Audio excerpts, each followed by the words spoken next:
السلام علیکم ورحمۃ اللہ وبرکاتہ۔ دوستو، آپ دیکھ رہے ہیں سنی آفیشیل رضوی ورلڈ۔ میں ہوں دلبر حسین رضوی۔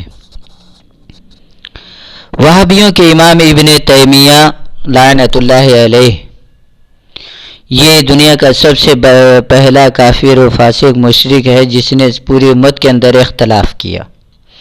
علامہ ابن حجر مکی، شافعی، ہیثمی علیہ الرحمہ، علامہ تاج الدین علیہ الرحمہ کے حوالے سے نقل کرتے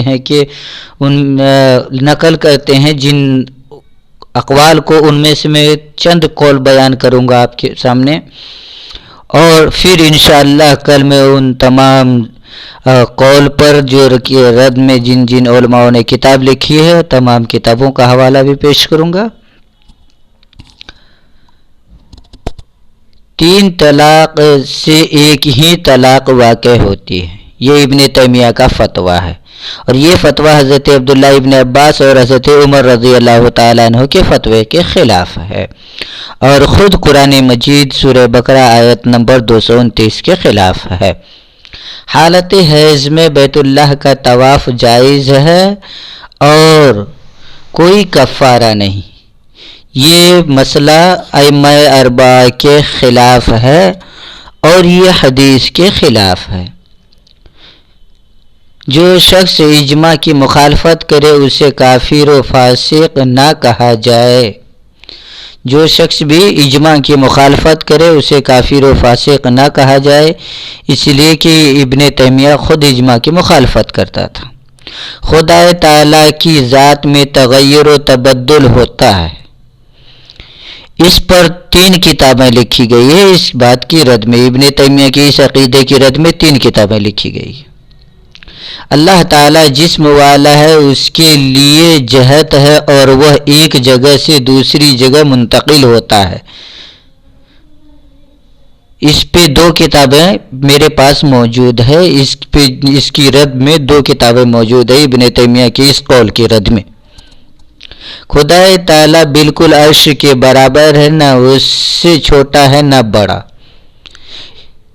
اس قول کی رد میں 2 رسالے میرے پاس موجود ہیں جو ابن تیمیہ نے اس قول کو کیا، اور اس کی رد میں جو علماء اہل سنت نے کتابیں لکھی۔ انبیاء کرام معصوم نہیں ہیں، اس کی رد میں بھی انہوں نے اس کی رد خود الدرر الکامنہ میں موجود ہے، اور اس کی رد خود شفاء السقام میں موجود ہے۔ ان کو وسیلہ بنانا حرام ہے، نبی کریم صلی اللہ علیہ وسلم کو وسیلہ بنانا حرام ہے، یہ اس کا قول ہے۔ حضور صلی اللہ علیہ وسلم کی زیارت کے لیے سفر کرنا گناہ ہے، فتوی حدیثیہ صفحہ نمبر 116 دار المعرفت بیروت۔ یہ ابن تیمیہ کا قول ہے، اور اس کی رد میں ایک کتاب خود لکھی جا چکی ہے، شفاء السقام۔ شفاء السقام نام کی کتاب میں 10 مسئلوں کا ذکر کیا گیا، ہم مکمل طور سے ابن تیمیہ کا رد کیا گیا۔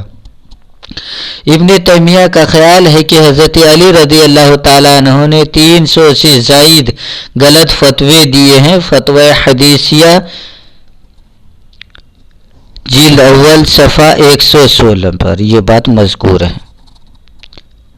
علامہ ابن حجر ہیثمی اس بات کو لکھتے ہیں۔ علامہ ابن حجر عسقلانی نے ابن تیمیہ کا یہ قول نقل کیا ہے کہ حضرت عثمان غنی رضی اللہ تعالیٰ عنہ نعوذ باللہ زر پرست تھے۔ زر پرست مطلب دھن دولت کے پوجنے والے تھے۔ الدرر الکامنہ جلد اول صفحہ 155 دار الجبل بیروت۔ یہ ہیں ابن تیمیہ کے وہ خراب عقائد جن سے عوام الناس مطلع نہیں ہیں۔ انشاءاللہ میں ہر موضوع پر جو کتابیں لکھی گئی ہے انشاءاللہ اس کی ان تمام مسائل کا رد میں ان تمام کتابوں سے جواب ابن تیمیہ کی رد میں جو کتابیں لکھی گئی ہے ان تمام کتابوں کو آپ کے سامنے پیش کروں گا، حوالہ جات پیش کروں گا، مکمل رد پیش کروں گا۔ اللہ تبارک و تعالیٰ ابن تیمیہ اور عبد الوہاب نجدی اور وہابی اہل حدیث سے ہمیں محفوظ و مامون فرمائے۔